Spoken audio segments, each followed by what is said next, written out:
Hi everybody, I'm back. Um, Sorry for the absence, but I want to continue to talk about the narcissistic abuse cycle at work. Now, excuse me,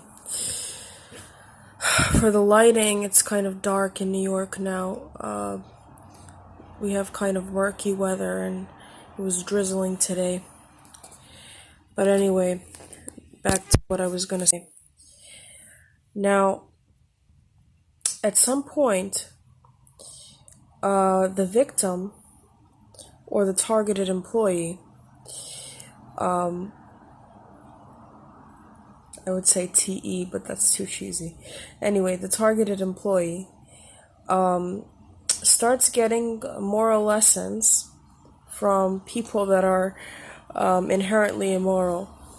So the narcissistic manager will start telling you that you're rude on the phone, that you're snappy, that you need to control yourself, that you have bad manners, that you shouldn't do X, Y, or Z, you shouldn't take breaks, you shouldn't, let's say there's an office policy wherein you have to take breaks throughout the course of the day. The narcissist will complain that you're taking too many breaks, even though it's within the office policy.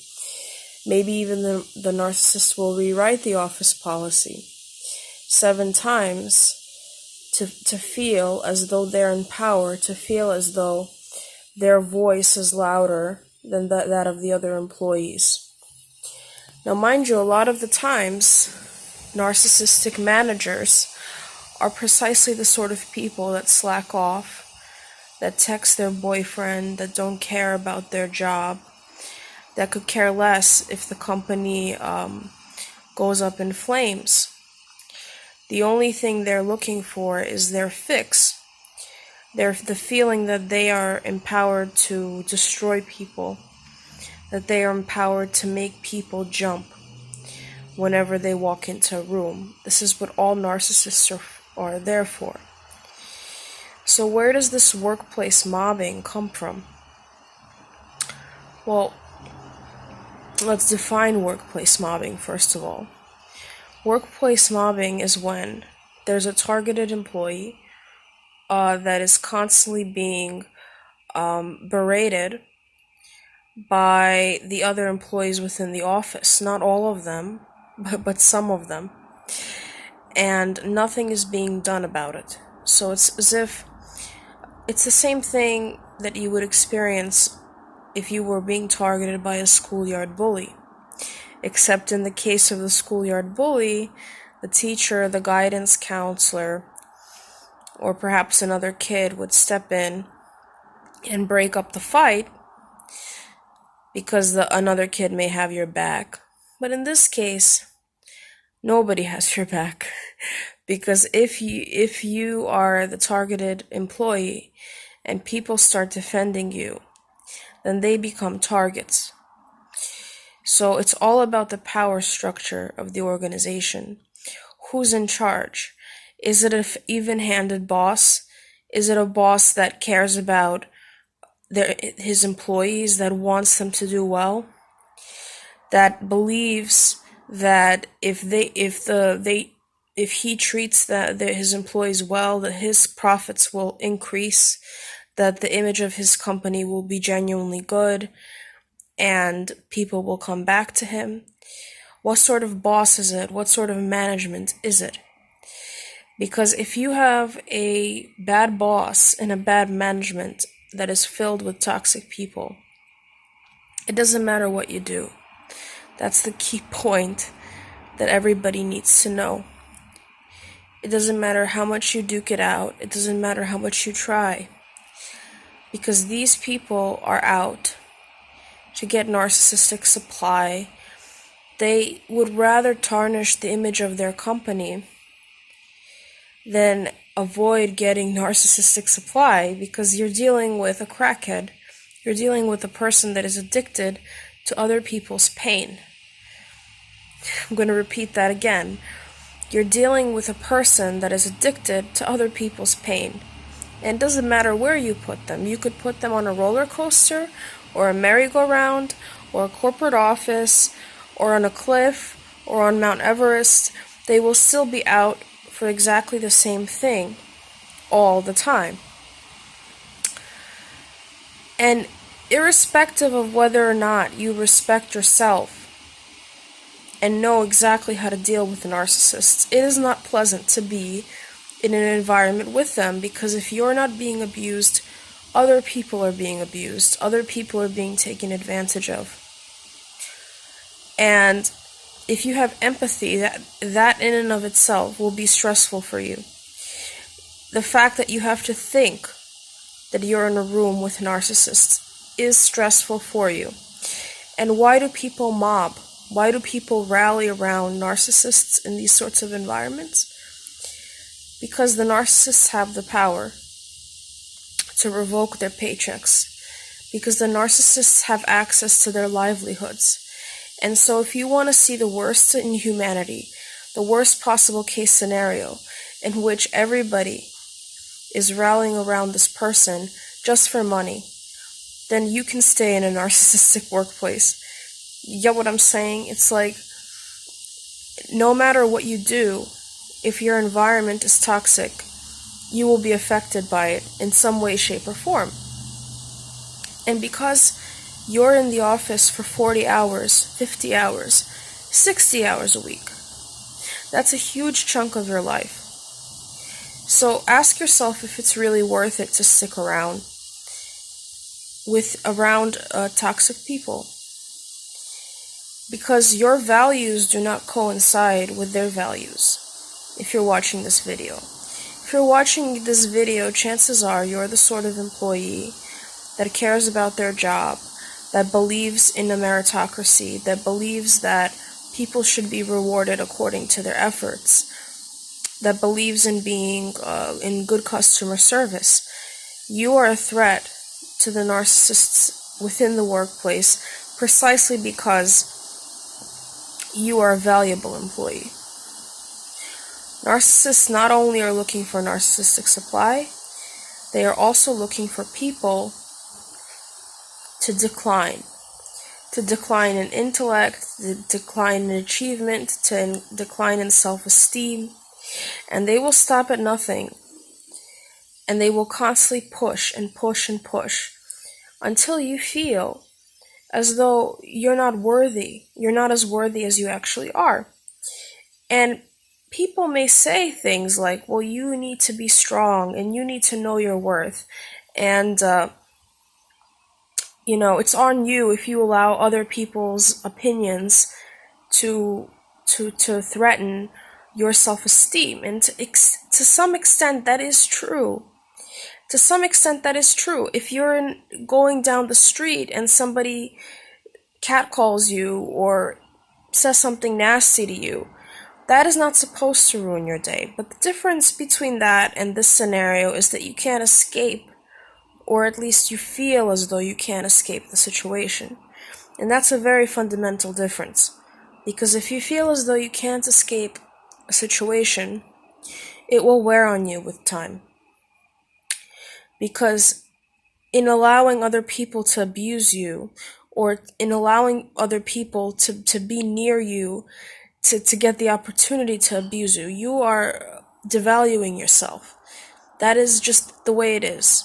It's just the way it is. It's like, you can say that you have to be strong, that you have to be this or that, but recently, actually, I think a year ago or 2 years ago, 33 employees in France Telecom, which is a huge corporation, killed themselves because of their management, because of the change of the management.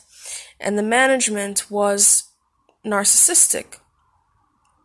So ask yourself if you want to be in an environment where people are driven to kill themselves. And the corporate lawyers are making all sorts of excuses for these CEOs.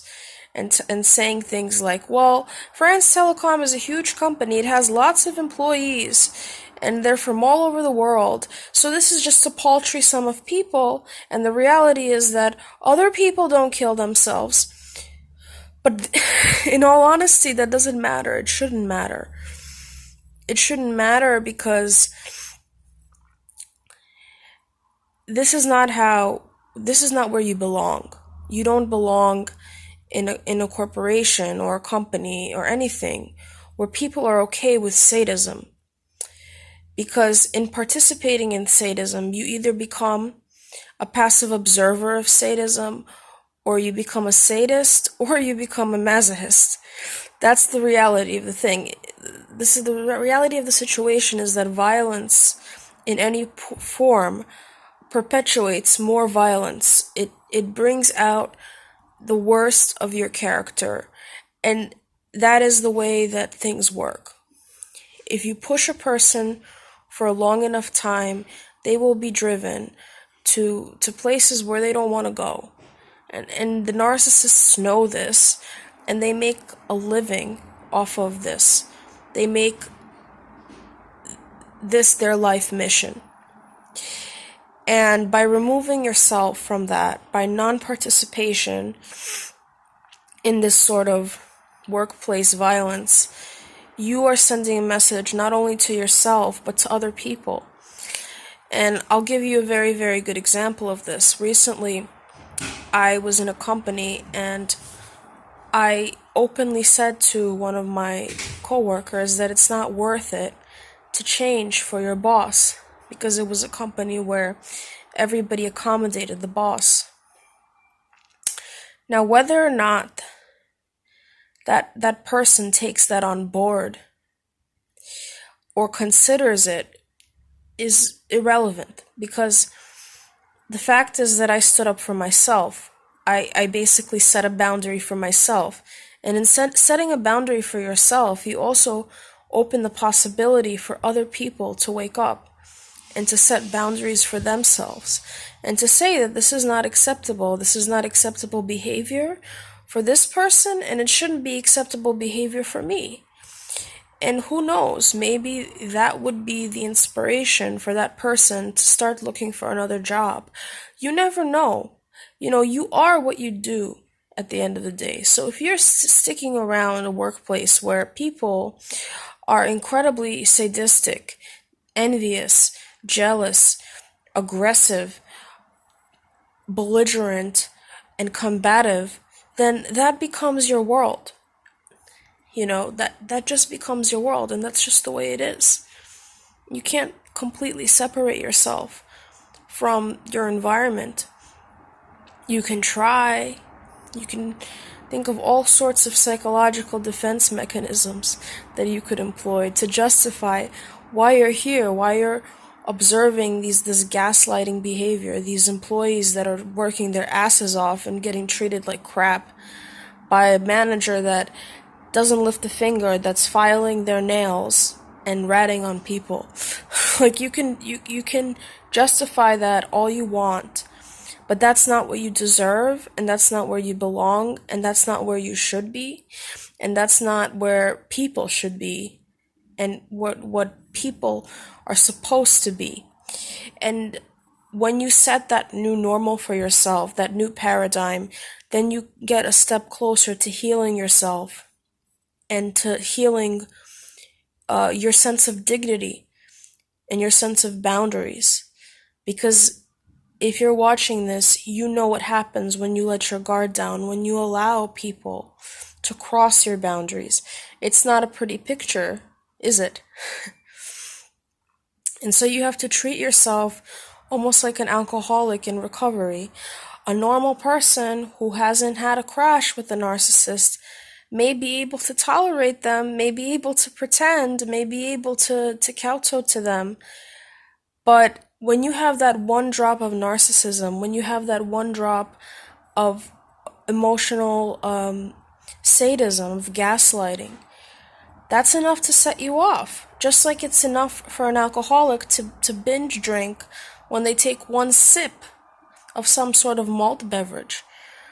And that's why you have to get rid of this tolerance that you have, this unhealthy tolerance you have for narcissism.